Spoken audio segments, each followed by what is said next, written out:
JK Yadav Films present.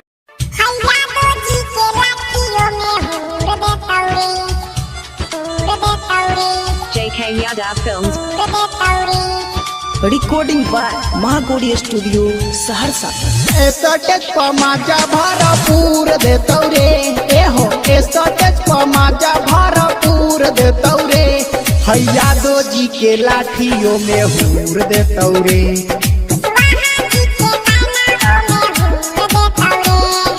ऐसा टच पमाजा भरपूर देतौ रे, ऐसा टच पमाजा भरपूर देतौ रे।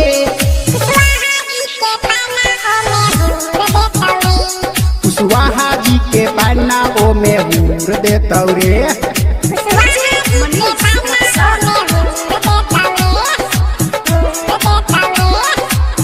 JK Yadav Films.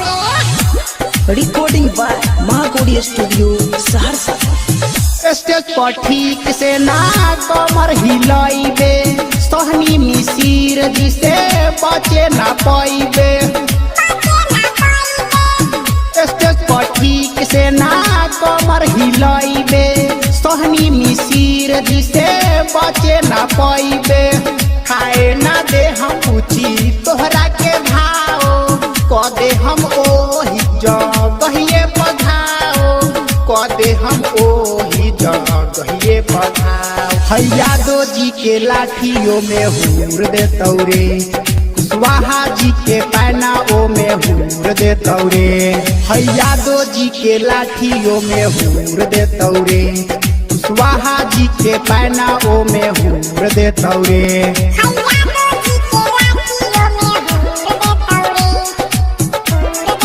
JK Yadav Films. Recording by Mahakodi studio Saharsa.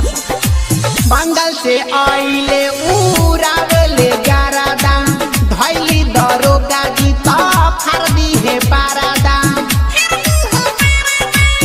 Bengal से आइले उड़ावेले गारादा, धैली दरोगा जी तो फरदी है पारादा।